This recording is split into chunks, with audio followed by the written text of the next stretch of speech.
Hey guys, Cecil here once again. Welcome to part 3 of my look at Sonic during the 32-bit era. Now today I'm going to be talking about Sonic R. Now, before I get into the game itself, I'm going to give you a little bit of a history. Back in the early 90s, Nintendo came out with Super Mario Kart, which pretty much spun off and created a whole new, genre for called basically kart racing, and it spawns tons and tons of games, just not just in the Mario Kart series itself, but companies trying to copy and emulate, the formula that Super Mario Kart on the SNES started. Now, Sega, in response to this success, over the years has kind of dabbled in developing their own kind of kart racing game for, involving the Sonic franchise. It kind of started off on the Game Gear with the Sonic Drift games. In more recent times, say on the PSP, they've done the Sonic Rivals games, which aren't so much, kart racing games, but still involve racing. I would say Sega's closest attempt to copying Super Mario Kart was probably Sonic R, on the Saturn. Now, Sonic R was initially developed by Traveler's Tales, who also did Sonic 3D Blast. I guess as 1997 wore on and Sega was having so many problems with Sonic Extreme that eventually got canceled, they wanted to make sure they had a Sonic game, that was original and unique, and they commissioned Traveler's Tales to do this game, which came out in October of 1997, which was probably the last big Christmas season for the Saturn before it completely tanked in the U.S. The biggest controversy with this game and why it's probably widely considered to be the bastard child, or at least one of the many, at least I shouldn't say many, but one of the few, bastard, games in the Sonic series is definitely the soundtrack. Now, Sonic has definitely had soundtracks over the years. If you've ever played, say, Sonic Adventure 2 with the Knuckles and Rouge levels, they had, the rapping and things of that nature. The soundtrack with this game, however, though, was all Europop. It was also, again, as in Sonic 3D Blast, it was mainly composed by Richard Jacques, and it was, mainly sung by a British singer called named T.J. Davis, who's done, not really widely popular, but has done, background singing in some things over the years in the past. She's probably most well known for her work on this game. I personally, this is the kind of soundtrack that you either love or you hate. I do enjoy it, and like Sonic 3D Blast, the Red Book audio on here allows you to play it in a CD player or rip it to iTunes or whatever. On top of, the music being, unique to say the least, I would say graphically, this is probably some of the best 3D you're going to find in a Saturn game. It really definitely goes to show with the proper programming what a good 3D game on the Saturn can look like. This is definitely not a first-gen game. This is definitely, Traveler's Tales by this point had gotten a pretty good handling on the hardware, and I think the result was this game. Now, there have been a couple other versions of this game that have been released since this was the initial version that came out in 1997. A year later on the PC, they came out with a version of Sonic R, and the big things they added to that were weather effects, and certain, like, water would freeze and snow and rain, things like that. But the biggest thing with that version was the online component. You could actually race other people online.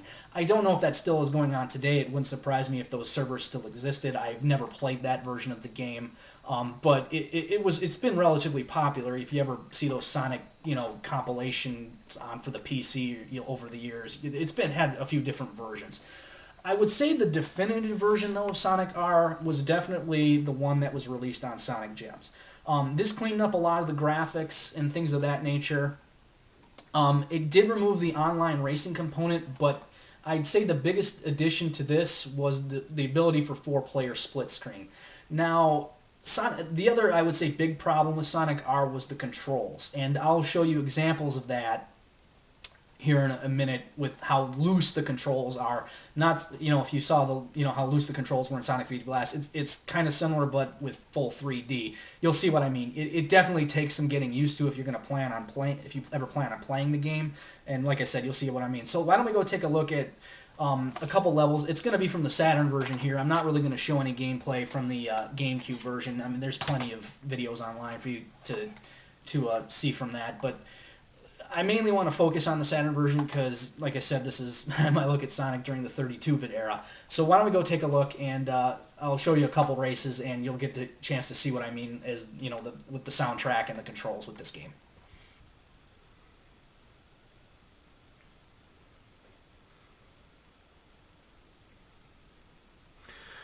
Okay guys, here we go. Sonic R for the Sega Saturn. As you can tell, this game was developed by Traveler's Tales like Sonic 3D Blast. Here's your pretty generic title screen. You can toy around with the R here a little bit with the D-pad, you know, get it spinning kind of quickly here and things like that. It's just to tinker around on the title screen. So we'll get into it right here. There's a few basic modes you can start off with. I'm just going to show you my loaded save file that has everything unlocked. At the beginning here, you've got your basic, here you go, your Grand Prix mode. This is where you race against the computer. You've got your time attack mode to, you know, time trials, things like that. It skips over the versus mode because I don't have a second controller port plug or second controller plugged in. And here's your options mode. You can pick, you know, easy, medium, hard. I usually keep it on hard because I played this enough. You can turn on the ghost mode in time trials. If the vocals in the game annoy you enough, you can turn them off and it'll just play standard, the soundtrack without the vocals, which will help if you don't like the ear-piercing Euro pop voice. You can set the stereo to mono, or stereo or mono. You can set the vocal level here to low, medium, or high, to as far as, you know, how piercing it comes out through the speakers, things like that. So yeah, you definitely get your fair share of options in the game here.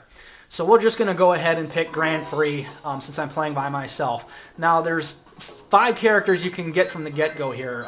You've got Sonic, regular Sonic, Tails, Knuckles, Amy, and Dr. Robotnik. Now, Mecha Sonic, Tails Doll, Mecha Knuckles, and Mecha Robotnik here, along with Sonic or Super Sonic here, need to be unlocked. You go through each level and you find coins, and you can race against these characters one-on-one, and if you beat them in a second race after you complete the initial race, as you progress through the game, they'll become playable. And you get Super Sonic by finding all 7 emeralds that are scattered throughout all, you know, the courses in the game. So I'm just going to pick Sonic here to start, and we'll do Resort Island, which is kind of the default level in the game.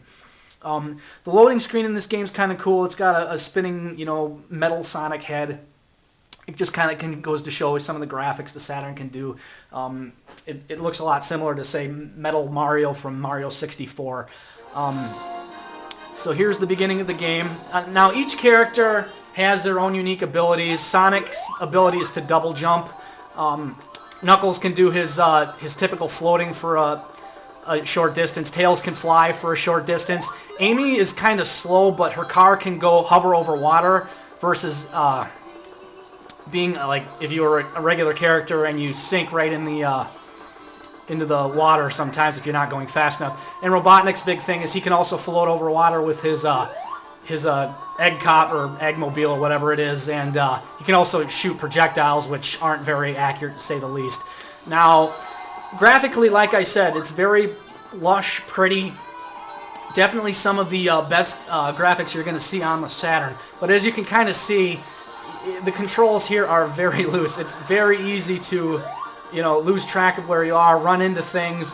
It definitely takes getting used to. I mean, I'm sitting here playing hard. I haven't played this in a while, so I'm probably not doing the best as I could be doing.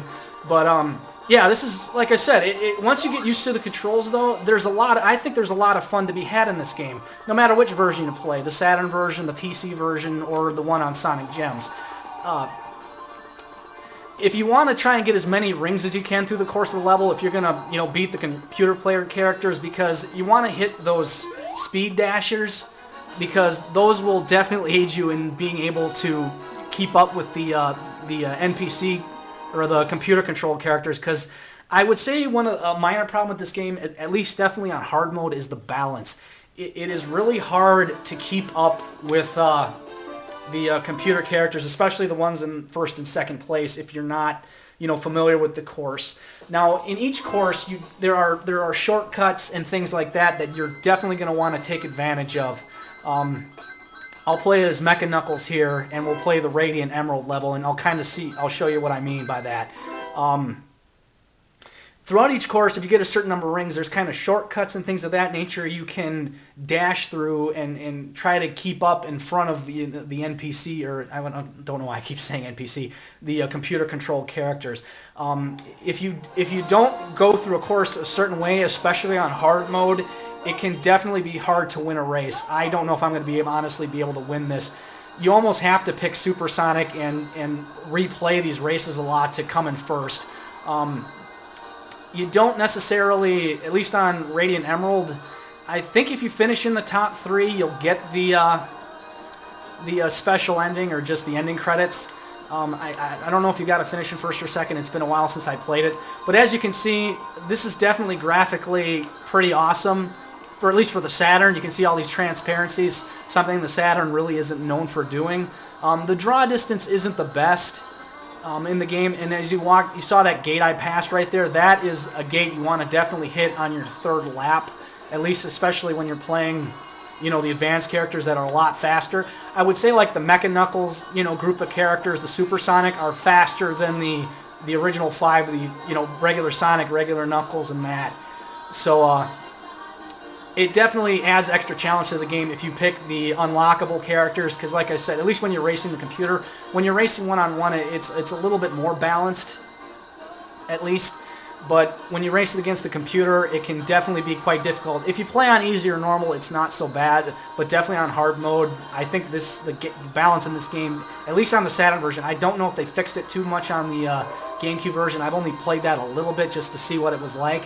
And as you can see, Supersonic in front of me unlocked that gate with 50 rings. Now I'm gonna unlock a gate here on my last lap here coming up that will hopefully put me in front of Supersonic here, because it's really the only way to beat him. Now he might have just unlocked that as well, and yeah, as you can see, the computer's kind of hit or miss with its AI. Sometimes they'll unlock these gates, other times they won't. So hopefully that's what you want to hit, and it'll caught me right up to Supersonic here. Now I don't know if I'm going to be able to stay in front of him because he's faster than me. At least the computer controls Supersonic. And he might dash right by me here. Hopefully I can finish in first, but yeah, as you can see, he dashes right by it, and no matter how, maybe I'll beat him. I passed him. Nope, see, he's going to pass me again here, and it's kind of difficult. You got to take the corners really well and race really well, otherwise it can be hard to beat Supersonic and things with these advanced characters. I did pretty well there for not having played this game in a while. So we'll see if it'll roll the ending credits, which I'm not really going to show too much here. But after you finish a race, you can replay it. You can retry the level if you want. You can also just, if you hit exit here, and I think if you finish in first, it'll play the ending credits when you beat it on Radiant Emerald. Actually, it looks like you got to finish first. And you can do that with any of the regular original 5 characters or the subsequent 5 characters you unlock. So that's pretty much Sonic R in a nutshell.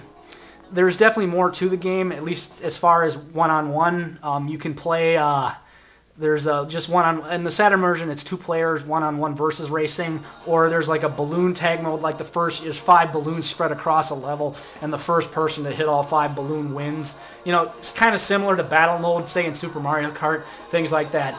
So, like I said, definitely a very pretty game, at least as far as 3 goes on the Saturn. I don't think you're going to find too many other better examples of good, well-done 3D on the Saturn. There's other games like Burning Rangers, Panzer Dragoon Saga that I'd say are definitely on par with this graphically. But like I said, Saturn's strength was never 3D, and it's really nice to see a good, well-programmed 3D game, at least as far as graphics go on the Saturn. You don't see very many of them. So now I'm going to go on and move on to my final thoughts on the game and whether I recommend it or which version you should track down. All right, there you go. That's pretty much Sonic R on the Saturn. Final thoughts. This is definitely an interesting game in the fact that it's definitely not your traditional kind of Sonic game. It's definitely a unique take on the kart racing genre. If you can get over the Europop soundtrack, if you can get over the loose controls, and if you're willing to spend the time to get used to them, I definitely think there's a lot of fun to be had here. It won't really take you too long to unlock a lot of this stuff. I think when I first played this game, it took me a little about a day or so, maybe one night to unlock everything. Definitely kind of an arcade style game that you want to, play through as far as, beating your best score. There's really, like I said, there's only 5 courses. There's multiple paths you take through each course to find the emeralds, to find the coins, to unlock the new characters, to race against them. Price-wise, this game goes for about roughly complete, maybe $20 to $25 for the Saturn, which isn't a bad price. You can find the PC version probably pretty cheap. I would say that'd be the cheapest version, but I don't know what its compatibility with, like, say, Vista or XP and things like that. It was mainly developed, for Windows 98 and the older, operating systems. I would say if you're a modern gamer, I would say if you're going to play Sonic R, track it down on Sonic Gems. Sonic Gems is not an overly expensive game these days. I'd say a complete copy, maybe 10 to 15 bucks. This is probably going to actually be a little bit more pricey. It's got the 4-player split screen, which is nice. GameCube being backwards compatible with the Wii is nice if you don't have a GameCube anymore. So yeah, and it might be a little difficult to track down, but at least if you go to a used game store. But online, there's a lot of copies on eBay. Like I said, not an overly expensive game. Like I said, I would say this is the definitive version. The Saturn version's only kind of a unique thing for collectors or, like I said, Saturn fans. Like I said, it definitely graphically, it's got some really good 3D for the Saturn. But if you just want to try Sonic R out, Sonic R out, you don't own a Saturn, I would say track it down on Sonic Gems. As far as my last video here, I'm going to do a 4th part for this. There's a few fringe things that Sonic did in the 32-bit era. Mainly, I'm going to show Sonic the Hedgehog into Dreams on the Christmas Nights disc, and I'm also going to talk about Sonic Jam for the game Com, which was a portable handheld that was done by Tiger. This was all kind of during 95, 96, 97, during the pinnacle years of the Saturn, if you want to call them. And I figure it's a good final outside piece. I've done my first three videos here on the main games, and I think it'll be a good cap to Sonic during the 32-bit era, and then we'll go from there. So I hope you enjoyed the video. I'll definitely have another video up here in the next week or so. So there's Sonic R, and look forward to the next one. And hopefully you've enjoyed everything I've done so far, and I look forward to keep doing these. So you guys take it easy. I'll see you next time.